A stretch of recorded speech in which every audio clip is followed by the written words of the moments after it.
This week on To the Contrary. First, women to the rescue, the government's rescue. Then, the first woman to chair the Federal Reserve as a female role model. Behind the headlines, former Senator Kay Bailey Hutchison on pioneering women.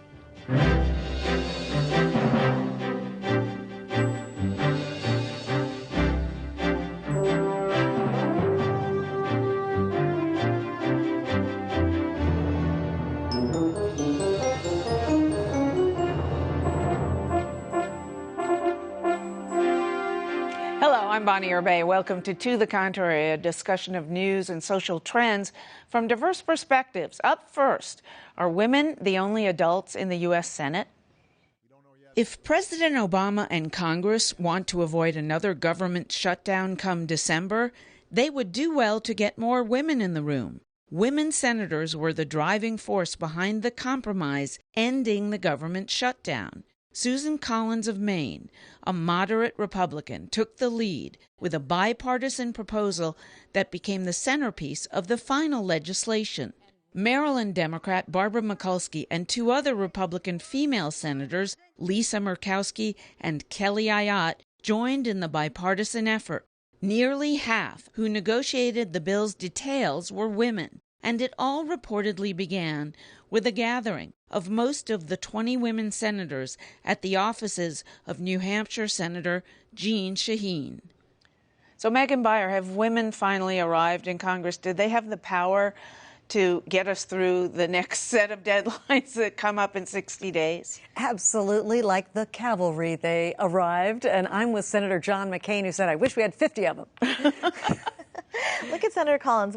She's the epitome of power right now. And I think she's just one of the few women senators, I think, who has courage, conviction, and a conscience. As the one bipartisan group that was able to forge a solution with credibility, I think the Women Caucus is shown to be the answer to sustaining democracy in this country. I'm glad that the government is back up and running. I think it would be a mistake, though, to try to weigh who's a better leader, a woman or a man. I think both the genders have differences, but important characteristics that can be used for positive things. But it was so amazing to me to watch this unfold, and the women really did devise the compromise.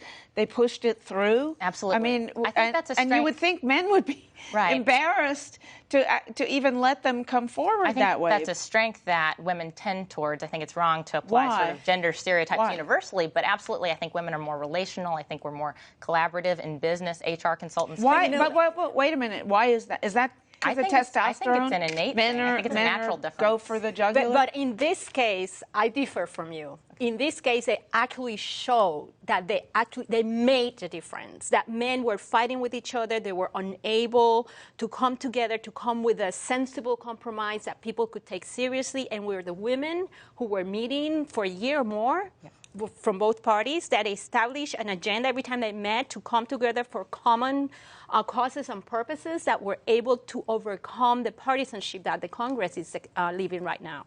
And, you know, to your point about the qualities of leadership, there's a firm called Zanger-Folkman that has done a study of the 16 criteria for really fantastic leadership. And they looked at 350 leaders. This wasn't meant to be a gender study, but what they found was, amazingly, they did a very hard analysis of these 350 individuals, and the women trumped the men in 12 of the 16 criteria, and in some cases, those criteria were very much criteria that we would intuitively associate with men. Two of those were initiating a response to a situation, and another one was making sure you follow through to the end game and success.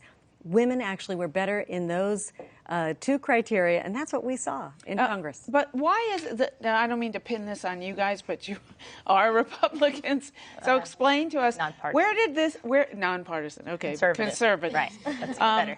But where did this all come from? I mean, everybody points to Ted Cruz and some of the House Republicans, the Tea Party, of course.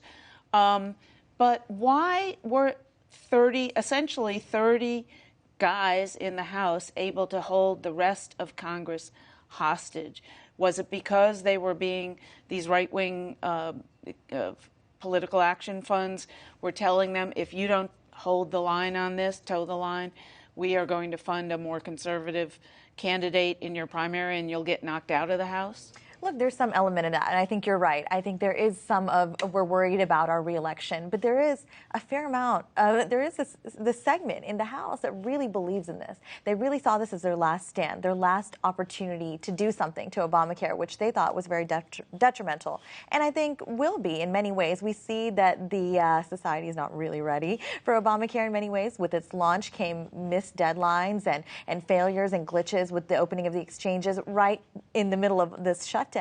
And I think what's happening here is that, you know, these were people who just really stood for what they believed in. And how it transpired is just a totally different picture. So conservatives in the House were united in their opposition to Obamacare. Right. And January 1st is when many of the subsidies and tax credits and other mechanisms in the exchanges go live. So the urgency came from the implementation of Obamacare. I wish that Republicans had been paying bigger attention to Obamacare before such a late 11th hour. They should have been talking about it in 2012 because it should have been a bigger issue in the 2012 elections. But instead, we came to this last hour where, despite being united policy-wise, they were divided in their tactics. So but tell me about, and you're the Independent Women's Forum, right. Advised. Well, we have the Independent Women's Voice, which is our 501c4 affiliate, and we were trying to come up with tactics and strategies to suggest to conservative members of Congress to pursue to undo Obamacare without pursuing necessarily a defunding strategy. We understand that there are good intentions behind that tactic, but it was not doable. And but I mean, is that because, I got to ask you, is it because you're a conservative women's group that you were telling them to act like adults? I think it's because we're a sensible conservative group. I think it has less to do with But gender. no, the other thing is the fact is the 2012 elections, Obamacare was on the table. And when President Obama got reelected overwhelmingly, there was a clear message that the majority of the country supported Obamacare. That's false. And that was the deficit. That was the deficit in which the Republicans have been working on. And the whole fantasy that we're saving the United States from this horrible I think polling data policy is doesn't not proving support true. that. The polls do not show that. None of the polls show the same data. Certainly the polls related to the shutdown, people feel much strongly about the government functioning, that shutting down the government to save the world from Obamacare. In September, But to get back to the women having saved the day that we can all agree on, you know, this did not come in a vacuum. These women got together. I had lunch with Kirsten Gillibrand last week, and she said to me, if we only had 51 in the Senate. And I thought as a Democrat, she must have been talking about Democrats. She said, no, I mean 51 women. I was like, okay. But so much of what Congress has done in the many, many years that I've watched it is, 11th hour governing. And that's what they were up against. I think we should point out, too, that there were some men in Congress working towards a compromise as well. Ultimately, it came from the Senate and driven by some very important female members. But there were men like Senator Vitter and Representative DeSantis who were recommending, why don't we attach to a budget or a debt ceiling increase a requirement that members of Congress buy their health insurance in the exchange, just like the rest of Americans who have to buy their insurance in the exchange. I thought that was a very important issue. Our polling showed that 92% of Americans think it's unfair that Congress wants a special exemption. I mean, from a policy and an optics standpoint, if Congress passes a law that they want no part of personally, what does that say about Obamacare? I think it's pretty condemnable. And that also recognizes it's a law, not a bill. It is a law, absolutely. All right, let us know what you think. Please follow me on Twitter at Bonnie or Bay or at To The Contrary. From women senators to the Yellen Effect. Janet Yellen will become the first woman to serve as Federal Reserve Chair after her presumed confirmation by the U.S. Senate, probably next month. For aspiring female economists, she could be an important role model. Men outnumber women 3-to-1 as economics majors across the country. It's not due to lack of ability or that men are better at math. According to Bloomberg News, women are more likely to become discouraged by bad grades in introductory courses. Men get bad grades too, but they press on. So the question is, will the so-called Yellen Effect encourage young women to stay in the field? And could such a gifted female economist make them consider a career in one of the few fields where women are still hard to find? So do you think once she's confirmed that young women interested in economics will stay the course instead of falling out as data show they do? Well, I hope so. I mean, definitely having such a powerful woman who has an incredible record and who is so deserving of the job. I mean, this woman has been, working at this for so many years. It could be, hopefully will be a positive force. But there's so many other factors, the support system that the women need as they're going through a really difficult career. I mean, studying economics as someone that didn't do very well as I try to do it, it's really hard. Many of the jobs when they, go and apply, they're sometimes they're only female. So it's a lot of challenges that need to be overcome. But hopefully, I know women are capable. Now there's a role model, so hopefully we will see a difference. Isn't it interesting about how, I find it fascinating that women, students, will take bad grades and say, okay, this is not for me, and drop out, whereas the men are like, who cares, and they plug on. And that's very similar, by the way. I did some reporting on the Chinese system of education. It's based very much on memorization, memorization, memorization.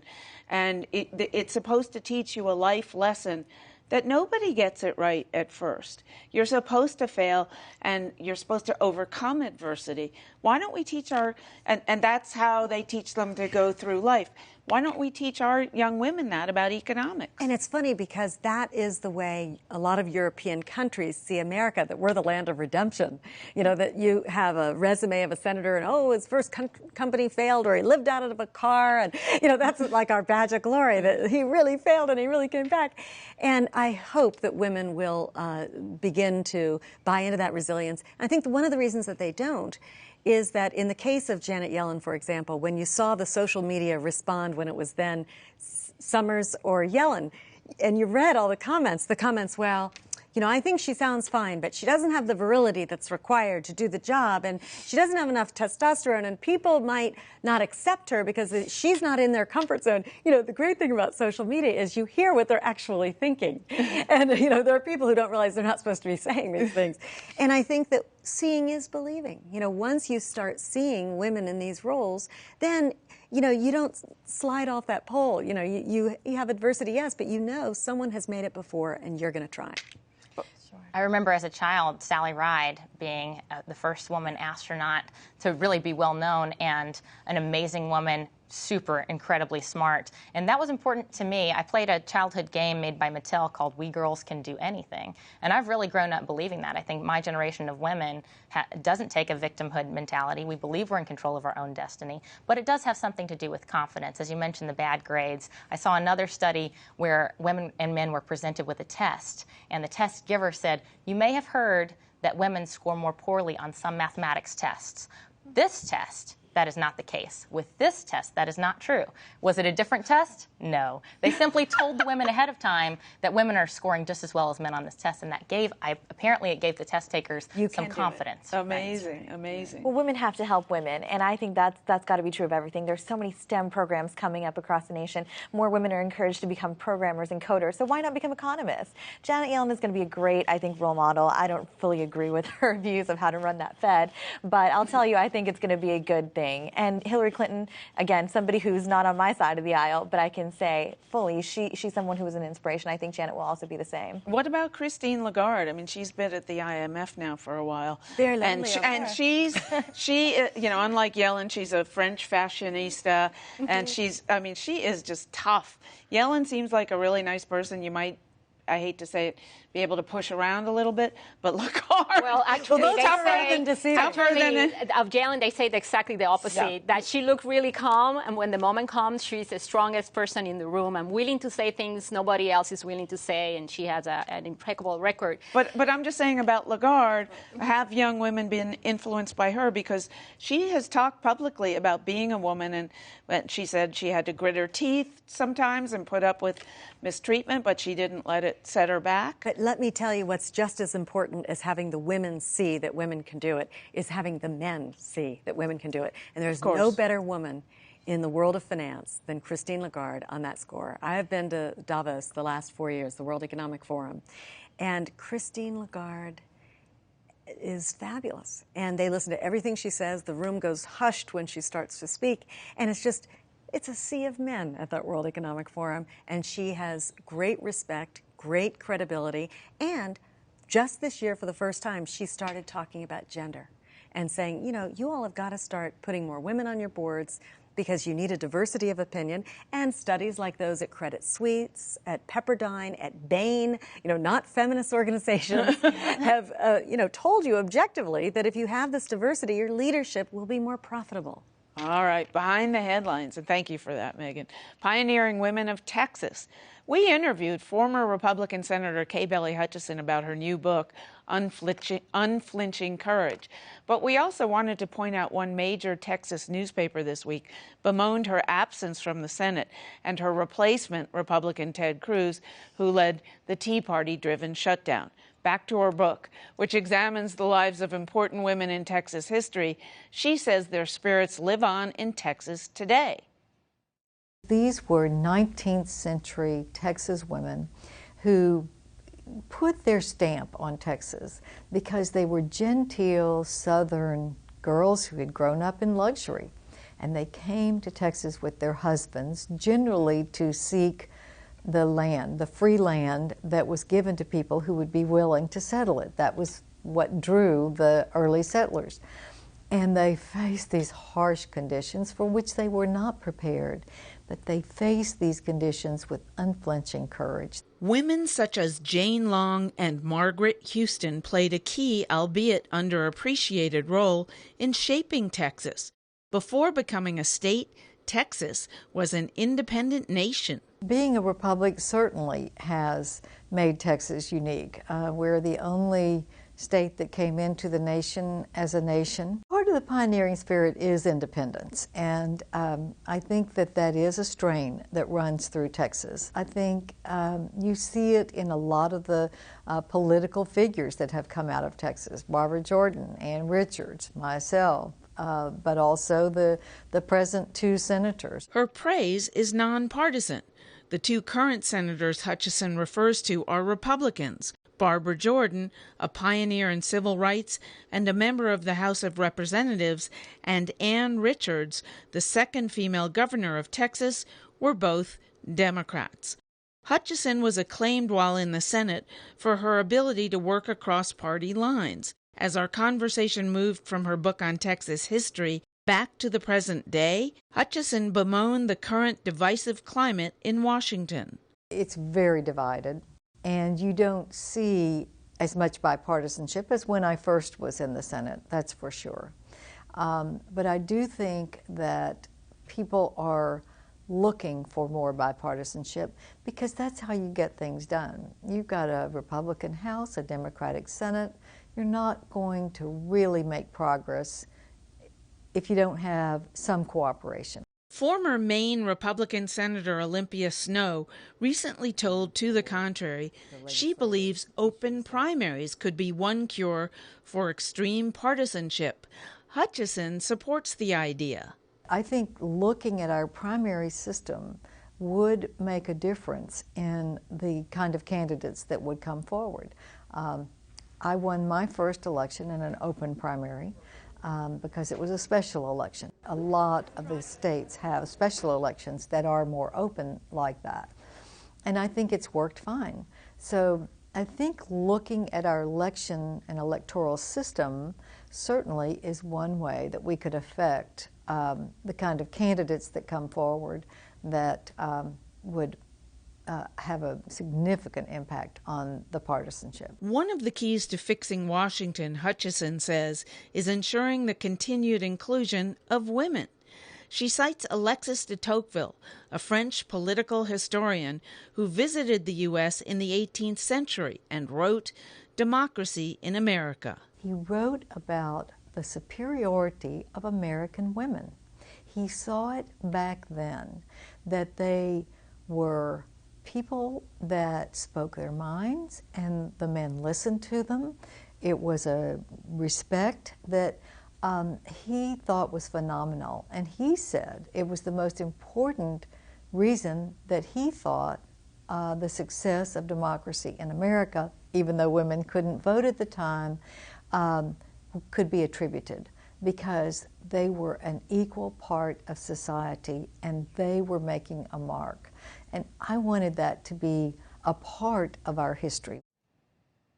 So Hadley, are women left out of the history books, and what impact will her book have on, bringing credit to the women of Texas who helped start the state? I'm very excited about her book, and as she pointed out, de Tocqueville wrote about American women and democracy in America. Even before we could vote, we were very influential on the culture in the United States. We know that culture and politics are very tied. We know that policy is very tied to who we elect and how. But absolutely, I'm excited to see highlighting another great American woman in history, the mother of Thanksgiving, Sarah Josepha Hale, didn't even believe in giving women the right to vote, but she was influential nonetheless as sort of an early feminist. Dolly Madison, don't forget the ladies, right? Yeah. Well, I mean, I have to say it's an interesting take on Texas history. It's more complex than that, but let's give credit to that particular community in that particular time. I think the bigger picture Why? here, What's your take? Well, because, there were Latinos, Mexicans, Sure. owned Texas before it was invaded, and Right. they didn't start Texas. They took over Texas, and, it's a complicated story, and there's a lot of Latinas that probably should be in that book that I'm sure are not. But that's okay. There's a piece of that story that she's telling, and she obviously is a woman that have dedicated her life to public service and made a very strong point, an important point about how there's a need to have more women in Congress, that they make a difference. If, she dropped out. She didn't run again because she knew Ted Cruz was going to win the primary. And look what happened as a result. You could pin on him at least the Senate's role in letting He was a the one-man government show. shut down. Okay, let's put it that way. But would open primaries could she have won an open primary in Texas? I believe Kay Bailey could have, and I think that's because she's a force. She's someone who's missed right now, as you noted. She's someone who was able to bring people together, and that is really what's lacking right now. And people are looking for that right now. They're desperately seeking for it. And I think she's someone who appealed to a lot of Texans. And of course, Republicans are of different stripes. You got your Northeastern Republicans, and you got your Southern. But I think she was one that appealed to many different types. If I could recommend another solution to this problem too, besides open primaries, it's an idea. Another idea is federalism. We see how Texas takes a lot of pride in their independence, and every state has a unique history, how it was made, and every state has a unique political flavor. And I think the solution there is to give states more control over how programs are executed. If Massachusetts wants Romneycare, let them have it. Texas clearly doesn't want Obamacare, or they wouldn't have sent Ted Cruz to Washington. Sure. Well, and your thoughts about the open primaries? Well, we have those in Virginia, and I think they're much better. I do. The thing I want to say about this... But we also have divided government in Virginia in that, there's a conservative Senate. There was the guy running for governor right now from the Republican Party, Ken Cuccinelli, tried to shut down the Virginia government over defunding Planned Parenthood. So why are you saying they work better? Well, to be perfectly frank, I wouldn't take what's happening in Virginia right now necessarily as something that would endorse the idea of open primaries. But what I'm saying is, in a case like Kay Bailey Hutchison, if you had an open primary, you could have people cross over, and I know many a Democrat who would have crossed over for her. In fact, she's a very good friend of Hillary Clinton's, and it is by virtue of their co-partnership with Vital Voices, which is this wonderful NGO that does many wonderful things around the world in development, helping women. Every single year they come together and have an enduring friendship beyond their roles as senators. So I think that an open primary would have worked very well in Texas. Well, from the strategist standpoint, I can tell you they're fun to game. But I think, again, you make a great point, is that we needed somebody like that. We need somebody who can cross party lines. And I'm just happy for Senator Collins. Again, I have to plug that. She's really great for coming across and being the person the Democrats approach first. We really need that right now.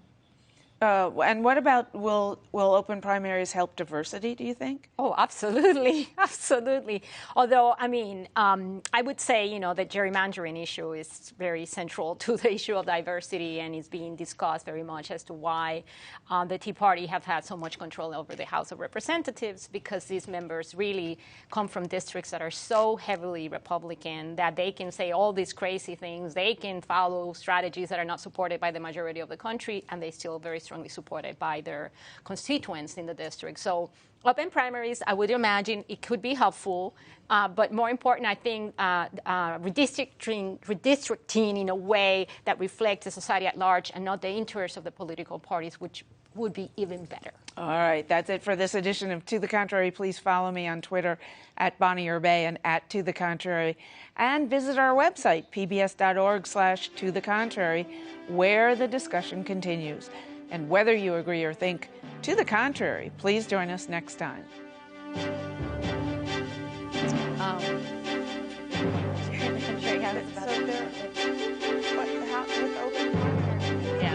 One reason the party's so big in Congress is because in 2010, the Democrats took a shellacking for Obamacare. I mean,